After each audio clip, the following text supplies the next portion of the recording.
The wind howled through the narrow streets of Willow Ridge as Emily Carter stood frozen outside the clinic, a crumpled slip of paper clenched tightly in her hand.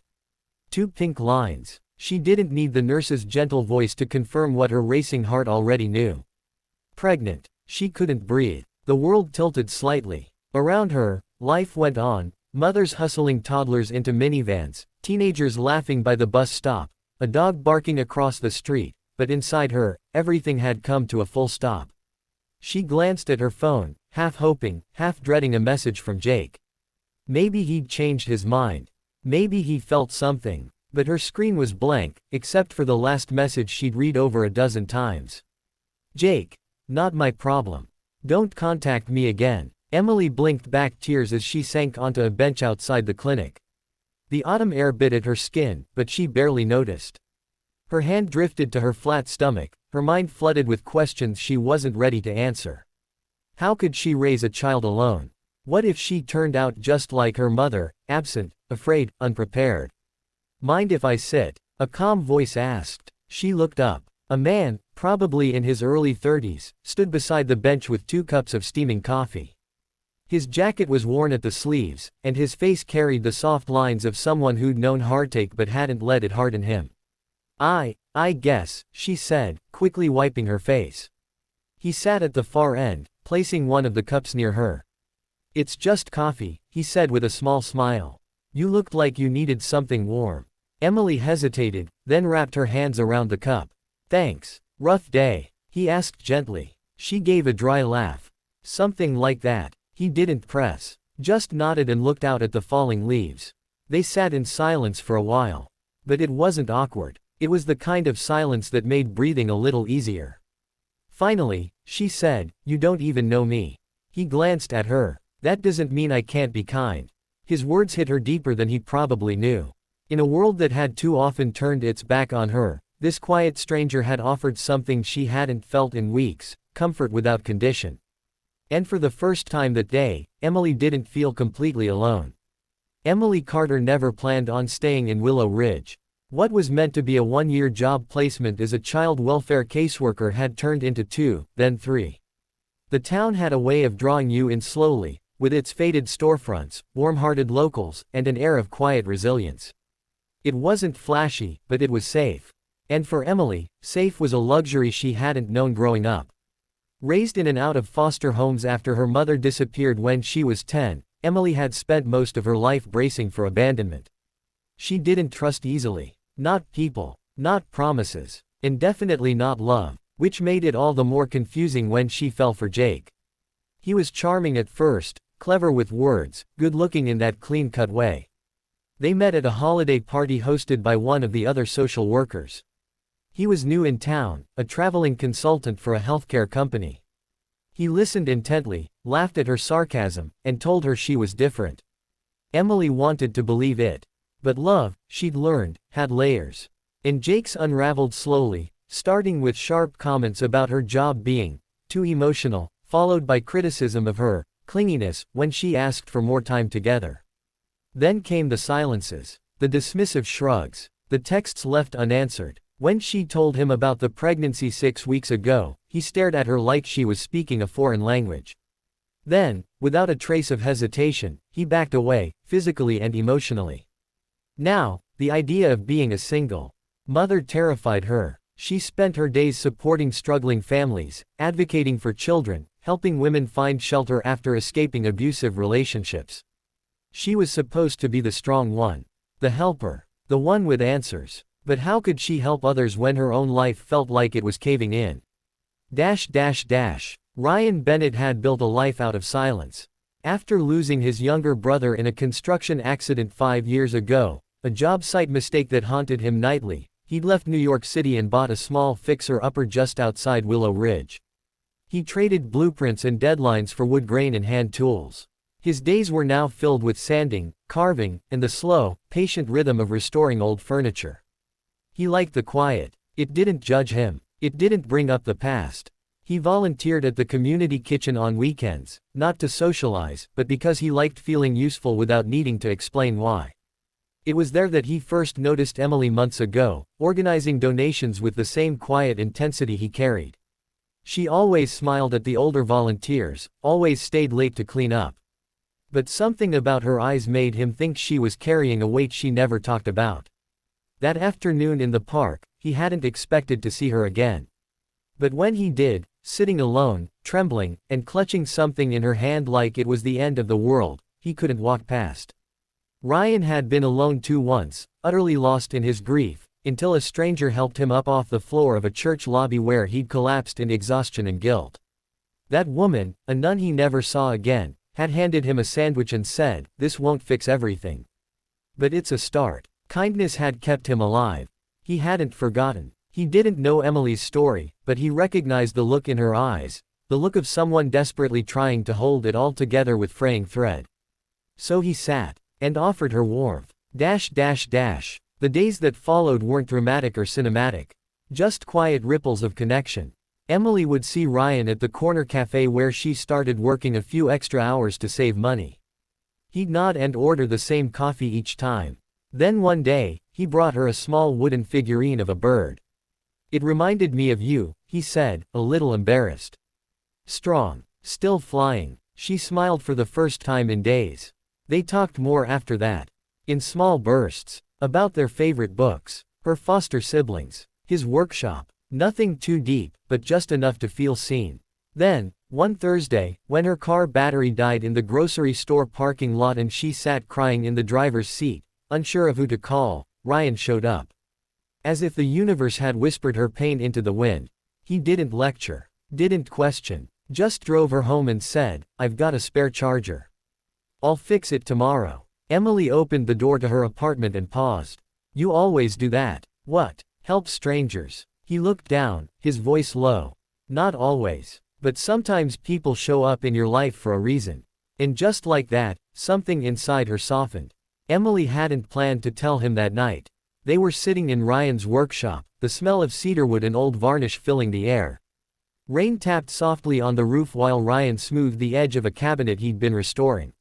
She'd come by to drop off a thank you note, for fixing her car, for remembering her coffee order, for making the ache inside her feel a little less sharp.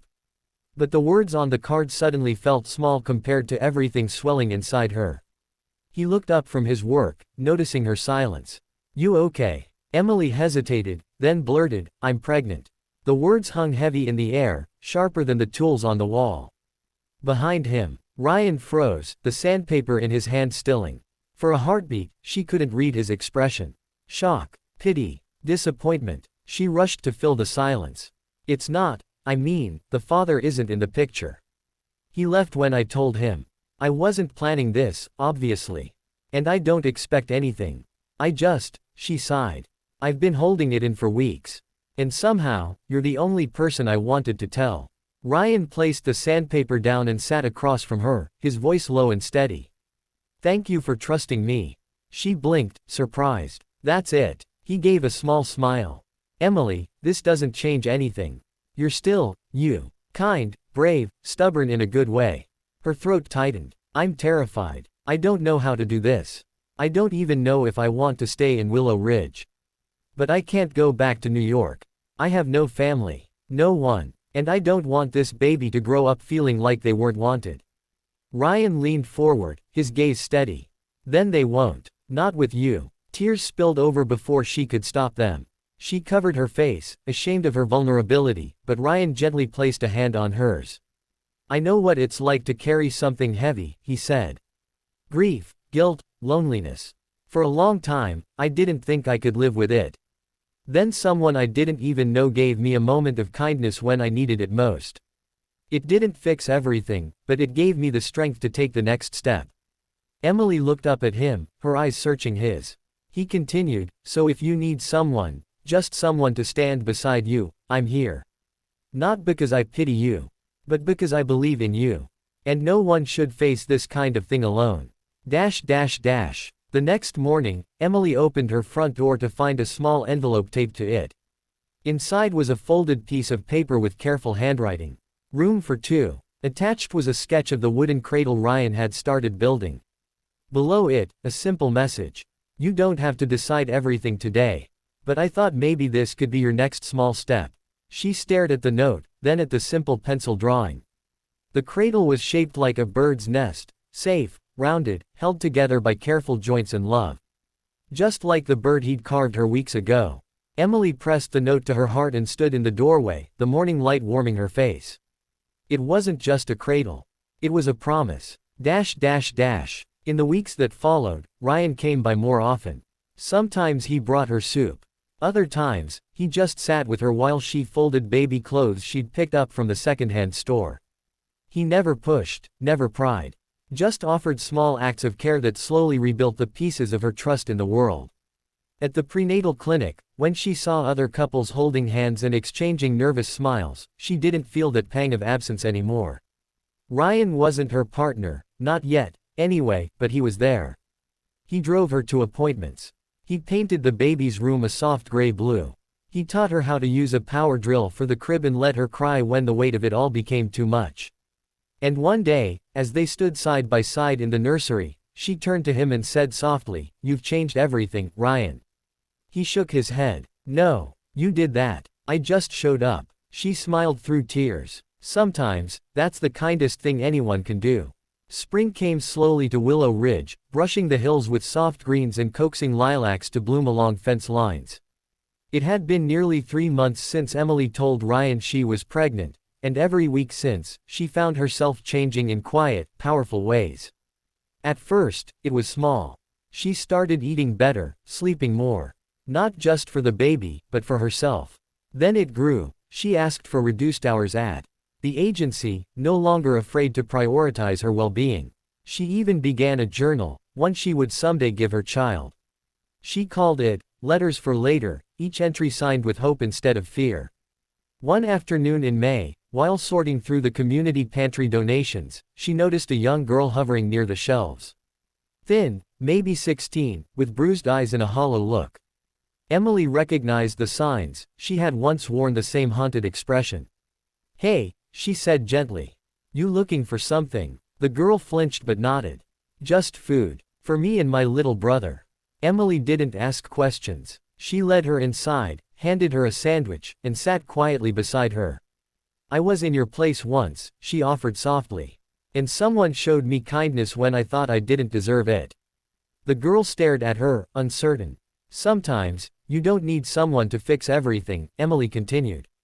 "You just need someone to not walk away." Later that night, Emily cried in Ryan's arms. "I used to think being kind made you weak." He brushed her hair back. "But it doesn't, does it?" She shook her head. "It's the strongest thing I've ever done." Ryan was changing, too. He found himself leaving his workshop door open more often, letting in the laughter of neighborhood kids who passed by and wanted to see what he was building.